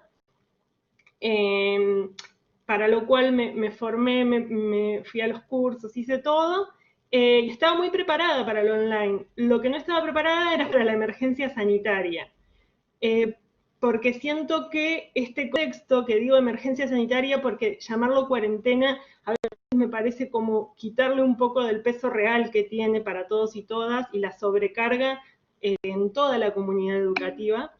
Entonces, cuando apareció este contexto, como nos pasó a todos, me modificó todo. Y lo que me pareció interesante fue poder justamente tener como una rápida adaptación a estos cambios. En principio me resultó muy enriquecedor que hubo como una especie de horizontalidad obligada, ¿sí? Porque tanto nosotros como los estudiantes y las estudiantes estábamos en un constante aprendizaje, ¿no? Entonces, esto nos obligaba de alguna manera a repensarnos, preguntarnos y a tener también mucho grado de incertidumbre de este lado. Entonces, esa incertidumbre para mí fue como un disparador creativo. Tuve dos materias distintas, una que pasó del presencial a la modalidad virtual y una que era online, quedó online como era, digamos, pero dentro de otro contexto. Las experiencias fueron muy distintas porque, bueno, justamente lo que percibí fue que es muy importante empezar a reconocer como todas estas cuestiones que suceden, estas incertidumbres que tenemos, y aceptarlas y tomarlas, y entender que a veces no tenemos respuestas, entender que nuestros tiempos, comprender que nuestros tiempos cambian y los tiempos de las y los estudiantes también. Y también algo que no es sino de Esther Díaz, que es evaluar un poco la efectividad que tiene la educación a distancia, pero sobre todo la educación a distancia en este contexto, en donde cambian mucho los objetivos. Quizás los contenidos siguen siendo los mismos, pero los objetivos dentro de la materia es muy importante repensarlos. Bien, no tuve como grandes dificultades. Alguna de los compañeros o las compañeras dijo como que el compromiso de los estudiantes fue mayor. Yo por momentos también sentí eso, sobre todo en ese momento en donde otra compañera también lo dijo, nos humanizábamos y podíamos comprender los tiempos de todos. También esta humanización que hubo para mí fue muy importante porque al no haber clases sincrónicas, o sea, pudimos tener una o dos solamente, pero por fuera establecido. Al no haber clases sincrónicas, por momentos como que el estudiante no genera un intercambio o un vínculo de la misma manera que en la presencial. Entonces, me parece que en ese sentido, este dinamismo que le encontré y esta idea de poder cambiar todo el tiempo en función a lo que estaba pasando y a los requerimientos que aprecian, fue muy, muy fructífero para poder sostener la cursada. Por otro lado, y como última cosita, así dejo tiempo para mis compañeras y compañeros, que me fue muy nutritivo sostener el proyecto pedagógico que tenemos en la universidad para todas las materias. Creo que es un proyecto que como guía nos ayuda mucho a establecer como esa columna vertebral que necesitamos más allá de las cosas que ocurran. El proyecto pedagógico me parece que está muy bien pensado y está muy bien aplicado desde la universidad y siempre, digamos, pensando en esa gradación, digamos, del conocimiento que se va sucediendo a través de las distintas etapas, creo que siempre se llega a un avance dentro del estudiante. Y bueno, no quiero quitarles mucho más tiempo, simplemente quería compartir un poco como lo que fue mi experiencia. Muchas gracias a todos y todas. Gracias, Andrea. Gracias por compartir tu experiencia. Nuestra próxima expositora será Mónica Incorvaya.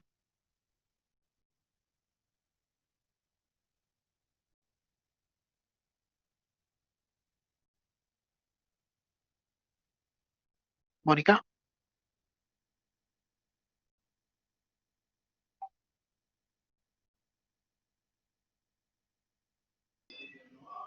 No está como presentadora, Mónica.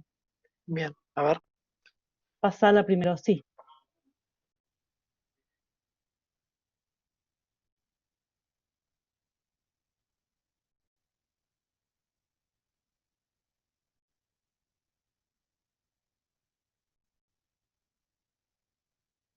Muy bien.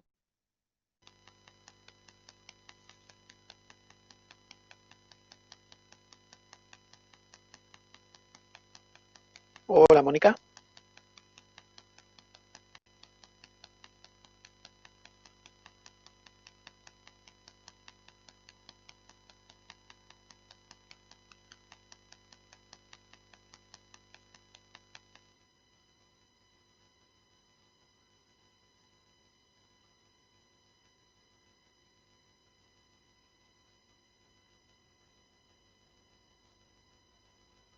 Mónica, ¿puedes hablar?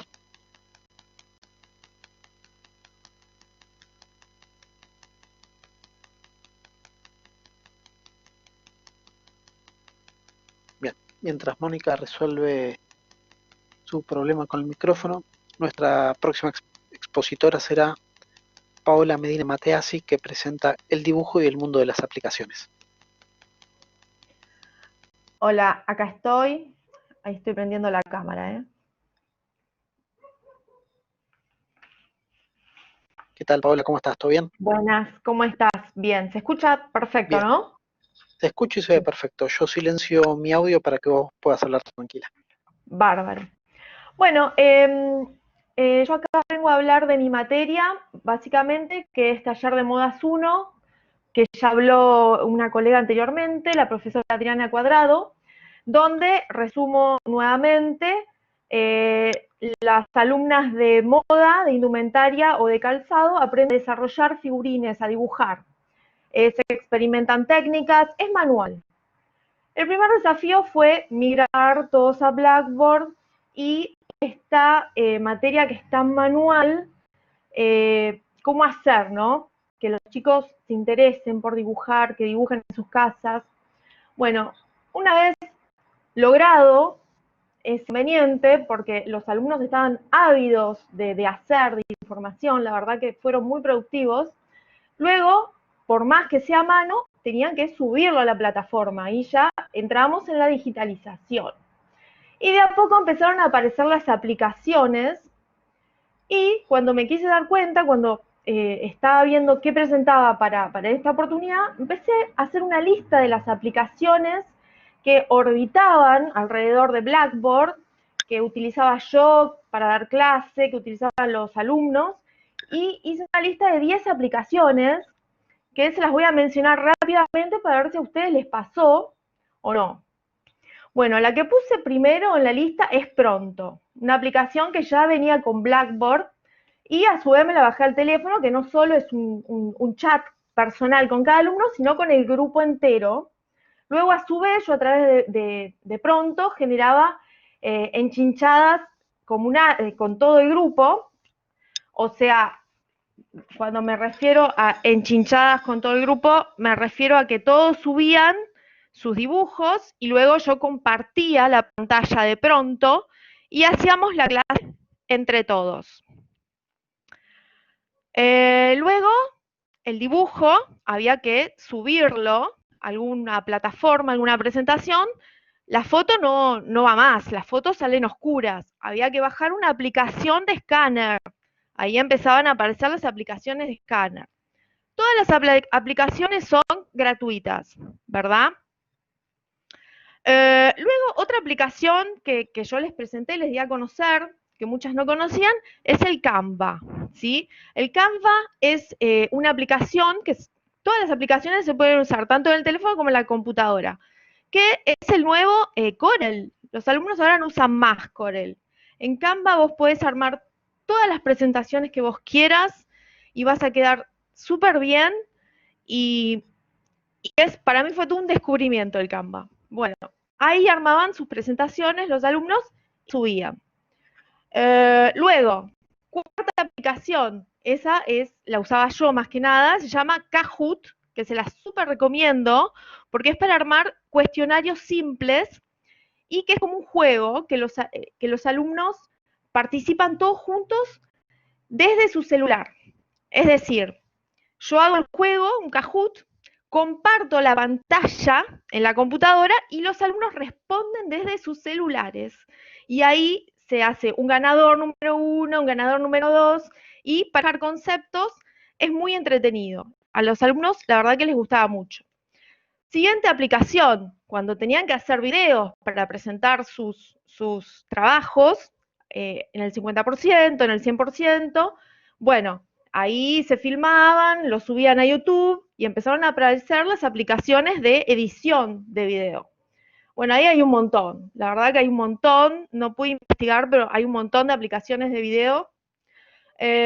Otra aplicación, Drive, OneDrive. Si bien la plataforma ya había mucho contenido, yo por mi lado pasaba más información y más apuntes a través de Drive o OneDrive, que como ya la mayoría debe saber, es una carpeta que se comparte entre alumnos. Entonces yo todo lo que pongo en esa carpeta se va actualizando y ellos van teniendo información. Y es una carpeta que está en la nube, o sea que no ocupa lugar en la computadora, nada. Y va unida o al Hotmail o al Gmail. Siguiente aplicación, Pinterest. Otra herramienta que yo utilizaba, creaba tableros con ejemplos para que las alumnas tengan como material de consulta para los diferentes trabajos. Creé un perfil de Pinterest con varios tableros. En esta materia no, pero en otra también generé grupos de Facebook, donde también todo el contenido que se subía, ellos tenían como material de consulta, de acceso. Y la última que me faltó, pero la tengo pendiente para este cuatrimestre, es armar un perfil de Instagram con los mejores trabajos, porque la verdad que la calidad de los trabajos de las alumnas es muy bueno y se merece estar mostrada en una plataforma como Instagram. Bueno, como modo de conclusión de esta presentación, es muy sencillo. Nada, me llamó la atención, les vuelvo a repetir, la cantidad de aplicaciones que se utilizaron para desarrollar esta materia. O sea, no es solo el programa Blackboard que tiene, hay todo un montón de satélites alrededor que permiten que salga adelante la cursada de cada alumno, ¿no? Y mi participación como docente también, o sea, usaba yo aplicaciones, usaban los alumnos aplicaciones. Algunas las compartíamos y otras usaban ellos, otras usaba yo. Estamos en la era de las aplicaciones y estoy segura que con 10 el día de mañana me voy a quedar corta y el día de mañana vamos a usar como 20 aplicaciones porque ahora todo pasa para la aplicación. Así que les dejo anotadas un par de aplicaciones por si no lo saben escribir bien y ya voy cerrando. El Kahoot, muy bueno para hacer preguntas y respuestas. Todas gratuitas, ¿eh? Luego el Canva es otra. Y yo creo que el resto ustedes ya las deben conocer, Pronto, YouTube, Instagram, todas esas son más populares. Bueno, me alegro que les haya gustado. Eso es todo para mí. Muchas gracias, ¿eh? Muchas gracias a vos, Paula, por compartir. De nada. Nuestra siguiente expositora será Silvia Soto, que presenta Te cuento los secretos de cómo ser un profesor virtual y no morir en el intento. Hola, no sé si ya me están viendo, si se me ¿Qué tal, escucha. Silvia? ¿Cómo estás? Se ve y se escucha perfecto. Perfecto. Bueno, mi nombre es Silvia Soto, yo tengo como cátedra a cargo Publicidad 1 y esta era mi primera experiencia como materia online. Yo venía de presencial, de dar otras materias, y esta es mi primera experiencia online y mi primera experiencia dando Publicidad 1. Yo daba otras materias en relaciones públicas, di una serie de materias diferentes en la universidad. Eran 2 desafíos. Primera vez virtual, primera vez la materia Publicidad 1, y se agregó un tercer punto que fue el tema de la pandemia. Yo ya venía seteada con que mi materia iba a pasar a la virtualidad, con lo cual estaba preparada para no tomar contacto directo con los alumnos, porque las materias online de arranque no tienen clases sincronas. Entonces, bueno, venía preguntándome a mí misma cómo iba a ser para no poder tomar contacto visual con los alumnos, cómo iba a ser para poder explicar a través de una herramienta como Pronto, que era la herramienta que la universidad nos daba en ese momento, y en Blackboard se colgaban los diferentes módulos, pero el contacto diario, el contacto continuo con el alumno era a través de Pronto. Cuando sobreviene la pandemia, una vez que empiezan las clases,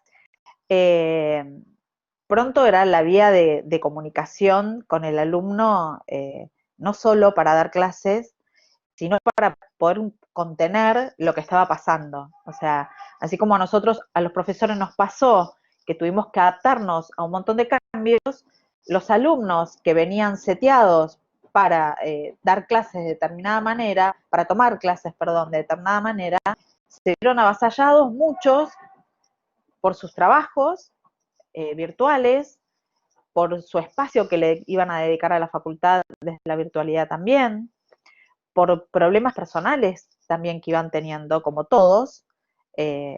Entonces, en algún momento realmente entraron como en crisis varios.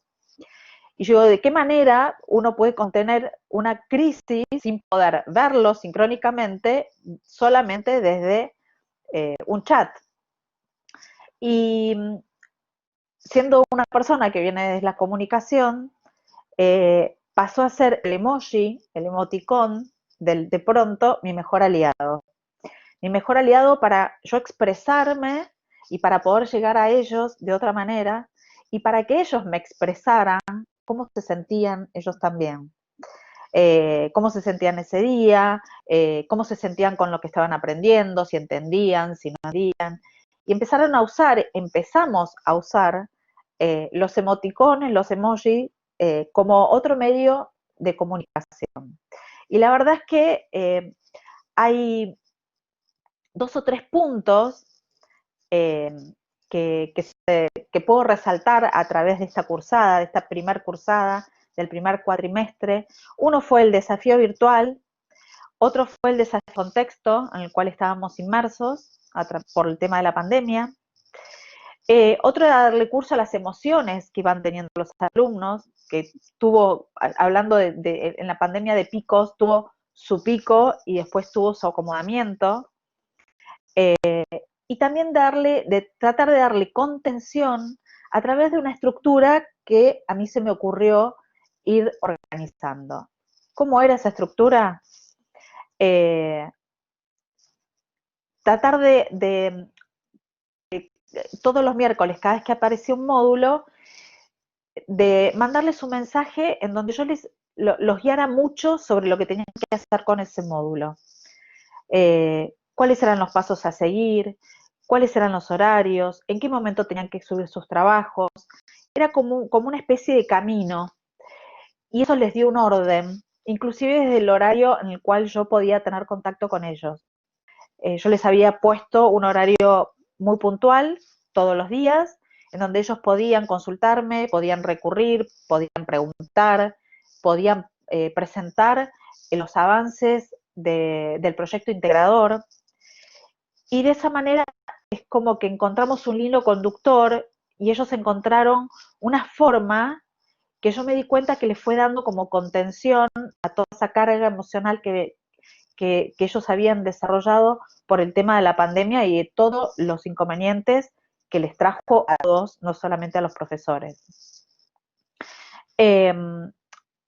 Por eso, como resumen de esto, mi incertidumbre, que era no poder llegar al alumno directamente, porque no podía verlos a los ojos, no podía saber o traducir cuáles eran sus interrogantes.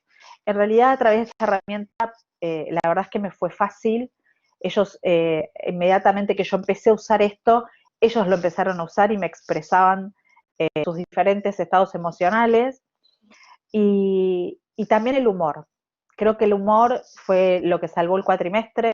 Yo trataba todo el tiempo de dar ejemplos con humor, de escribirles con humor, y eso los fue amigando con ese profesor que ellos desconocían, hasta que tuvimos nuestra primera clase sincrónica, que fue casi a mitad del cuatrimestre. Y llegamos a muy buen término, los resultados fueron muy buenos. La despedida del cuatrimestre también fue muy buena. Realmente estábamos todos, y yo los veía también a ellos a través de pronto muy emocionados por el trayecto que habían recorrido en este primer cuatrimestre. Y como síntesis de esta presentación, quería leerles algo que escribí, que dice: es así como también el canal tecnológico de la universidad se transformó para algunos de ellos en un medio, no solo para el aprendizaje, el intercambio de información y de consulta, sino también un medio más donde poder expresar la incertidumbre y la preocupación. Y es ahí donde desapareció el receptor virtual y apareció el receptor humano, ¿no? Esto de que por más que la tecnología estuviera de por medio, siempre de este lado hubo un ser humano y del otro lado también. Para mí fue una experiencia muy enriquecedora. Estoy sumamente contenta con las clases virtuales. Creo que es un desafío, pero es un desafío que puede crecer. Yo aprendí mucho. Para el próximo cuatrimestre poder hacer el doble de lo que hice, porque bueno, ya conozco cuál es el campo y cómo lo puedo manejar. Y bueno, creo que todo, que hay que flexibilizar, que los cambios son buenos, y que si cada uno lo puede, ese cambio y esa flexibilización la puede adaptar a cada uno, a su tipo de personalidad y su tipo de enseñanza, creo que es muy enriquecedora para los alumnos, porque tienen este ejemplo, tienen otros ejemplos, otros profesores, y bueno, me parece que no sé si es lo que se viene con totalidad, no sé si hemos llegado a eso todavía, pero sí, por lo que pude escuchar de las voces de los alumnos, es un camino de ida el tema de las clases virtuales. Así que bueno, muchas gracias. Gracias a vos, Silvia. Vamos a darle la palabra, a ver si funciona el audio y la cámara, a Mónica Incorvalla.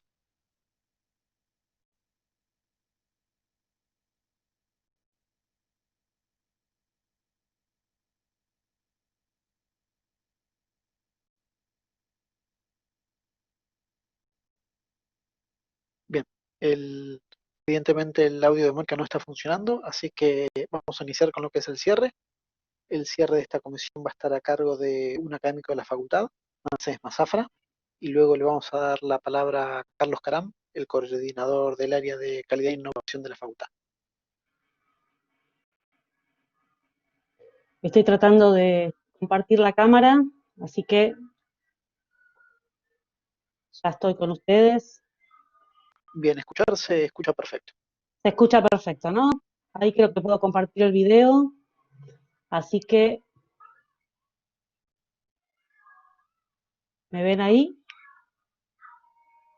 Se ve genial, gracias. Genial, bueno, bárbaro. Y si está Carlos por ahí, bien, si quiere compartir conmigo cámara, compartimos cámara, Carlos, si querés.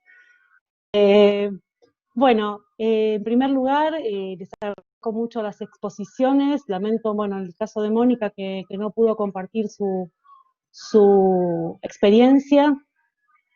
Si tuviera que hacer un paneo y una síntesis de lo que escuchamos hoy,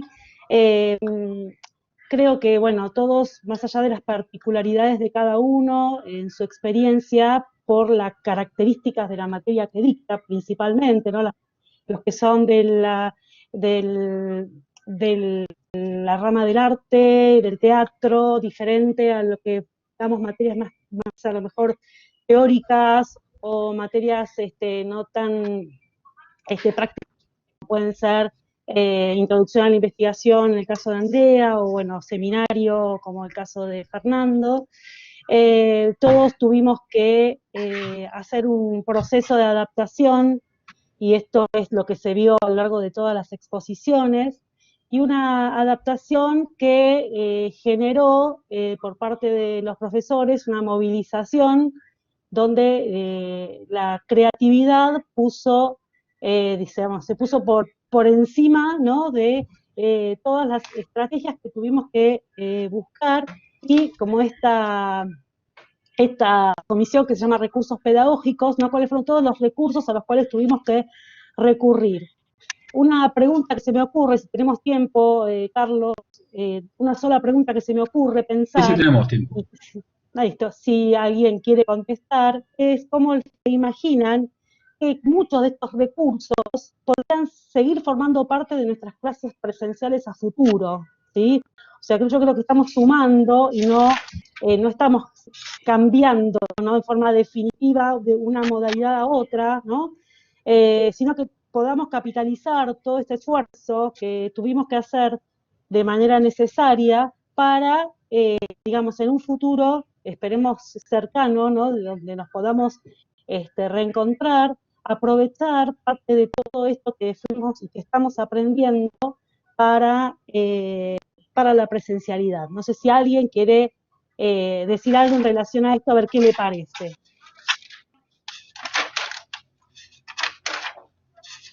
Los dejamos mudos. Sí. Que levanten la mano y el micrófono, el que quiere hablar. Acá, Sí, sí. Mónica Lasati. Sí, ¿qué tal, Mercedes? Un gusto. ¿Qué tal? Bien, bueno, sí, yo creo que no tiene, bueno, es lo que estoy sintiendo y percibiendo, no tiene punto de comparación una experiencia con la otra. O sea, yo creo que todo lo que estamos logrando, al menos en mi caso a nivel virtual, es totalmente complementario de lo otro, totalmente. Inclusive hasta la forma de participar, se están generando nuevas relaciones. Yo no digo que sean mejores o peores, digo que yo las combinaría. Sí, sí, totalmente. Así que bueno, gracias. No, por favor. ¿Alguien más que desea compartirlo? Dice acá, Claudio dice que a partir de aquí tenemos un montón de recursos nuevos, y yo creo que sí, que, digamos, obligadamente nos pasó, y creo que nos sacudió, y que creo que es una gran oportunidad que debemos aprovechar.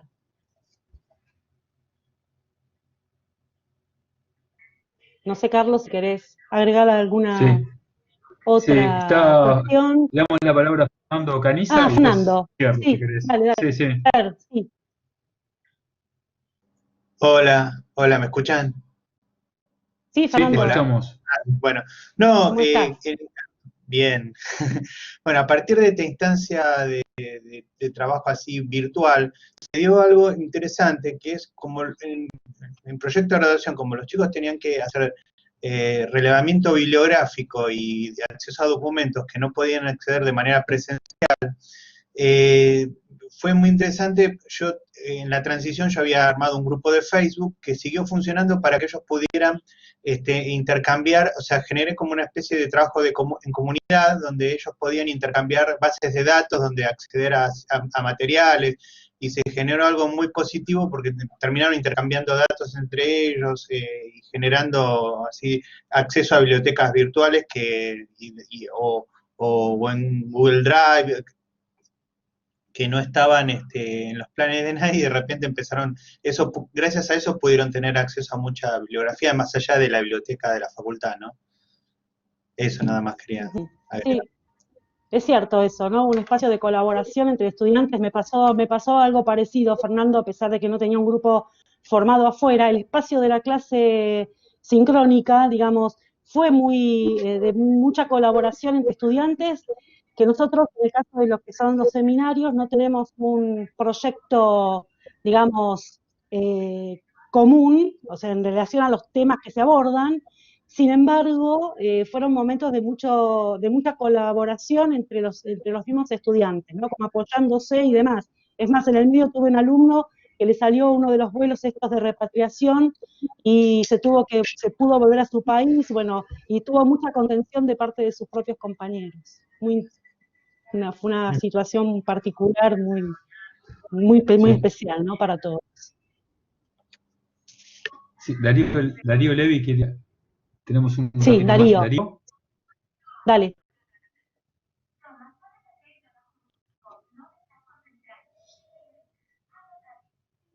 Sí, Darío, habilitá el micrófono y habla si querés. ¿Qué tal? ¿Cómo andan? ¿Bien? Muy Digo, a bien, mí me ¿vos? pareció muy Bien, bien. interesante el hecho de que teníamos que porque volvían a sus casas los alumnos, de pronto nos estábamos encontrando con gente que estaba en Santa Rosa de la Pampa o ya directamente en Venezuela, entonces de golpe que esa gente que estaba a la distancia estuviera haciendo el curso, y que yo me pregunto, porque se ha creado como mucha amistad de gente que no se conoce, porque se ponían a improvisar juntos y porque les gustaba verse a la misma hora, ya era como un grupo que se armaba. Y pienso que esa gente cuando se encuentre será algo muy interesante, como una preparación para después, o sea, para ir sumándolo a los encuentros, digamos, presenciales. De hecho, esto, ¿no? El hecho de agarrar gente que está en cualquier parte, que no tiene que acercarse hasta la facultad y que está cursando la materia y que está trabajando mucho, porque está trabajando en su casa. Tiene que responder con trabajos prácticos él solo. Entonces, la verdad que, sinceramente, a mí me parece que se ha creado como una nueva modalidad de trabajo que se puede fusionar perfectamente, como un trabajo como de más intensidad también sentía que era, ¿no? Por momentos que trabajaban más que yendo a la universidad. Para mí fue muy favorable la experiencia. La verdad que siento, y me pregunto cómo será cuando ellos empiecen a ir a la universidad, porque ese momento también va a darnos como la respuesta a toda esta acumulación emocional, ¿no? Que nos fuimos conociendo y trabajando. Yo nunca los vi y ya siento que trabajé con ellos, y me gustaría decirles a la facultad que, por ejemplo, a mis alumnos esos me puedan dar como una clase presencial para también tener una percepción de ellos ahí estando, con todo esto de haber trabajado a la distancia vía online. Eso, que se puede pensar muchas cosas, pienso. Así es. Gracias, Darío. No, de Así nada, es. de nada. Gracias. Bueno, la idea, primero agradecerles a todos. Gracias a ustedes por apañar, por el cierre, No, por favor. Gracias. por la coordinación que nos hicieron. Bueno, muchas gracias. Gracias a todos los profesores que estuvieron cambiándonos y contándonos las experiencias y lo que le pasó. Gracias también a Mónica Lasati, que es nuestra invitada externa, que es muy interesante el trabajo que haces, Mónica, nos gustó. Desde el video que nos mandaste, nos cautivaste a todos, ¿sí? Así que te agradecemos en nombre del equipo. Gracias por tu participación y ojalá puedas formar parte de la facultad pronto.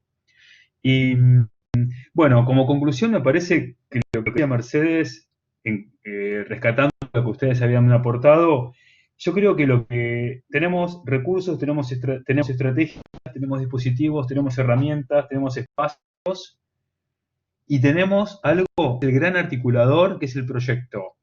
Sin el proyecto no hubiésemos podido articular ni una cursada. Y yo creo que si empezamos a sopesar lo que es la adversidad, las dificultades con las fortalezas y con lo que tenemos a favor, bueno, tenemos más a favor. Tenemos nuestra estructura curricular, tenemos nuestras estrategias pedagógicas y tenemos nuestras voluntades. Tenemos la voluntad de los estudiantes, la voluntad nuestra del encuentro, de formar el aula, de armar el acontecimiento que es la clase y realmente es increíble, como decía Darío, uno le va a lo que uno temió un poco y lo angustió, te vas adaptando, te vas acostumbrando, vas generando ciertas estrategias para abordarlo, para enfrentarlo, y cuando lo superás, hasta te encariñás con el espacio, ¿no? Y después seguramente lo vamos a extrañar cuando volvamos, porque si algo es la educación, es una construcción social, no hay nada natural acá. Entonces, todo es una construcción, y si construimos esto, será esto, la educación. Y bueno, y otra cosa, recuerden que pueden tener asistentes académicos, que es muy importante que tengan facilitadores en el aula, eso es otra fortaleza que tenemos. Los estudiantes que quieran ser sus asistentes tienen que tener aprobada la materia, el examen final de la materia de ustedes.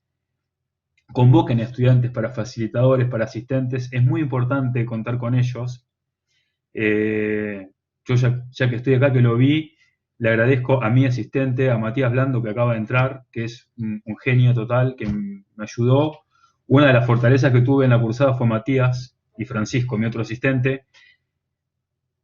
Cuando convoquen asistentes, tienen que hablar con María Ángeles en el mail comunicacionpedagógica@palermo.edu, pero es muy importante que los tengan. Bueno, se nos acabó el tiempo. Gracias, Mercedes, de nuevo. Gracias a los profesores y a todos por compartir este espacio de encuentro que es muy lindo encontrarnos. Es muy lindo encontrarnos y es muy lindo verlos y escucharlos.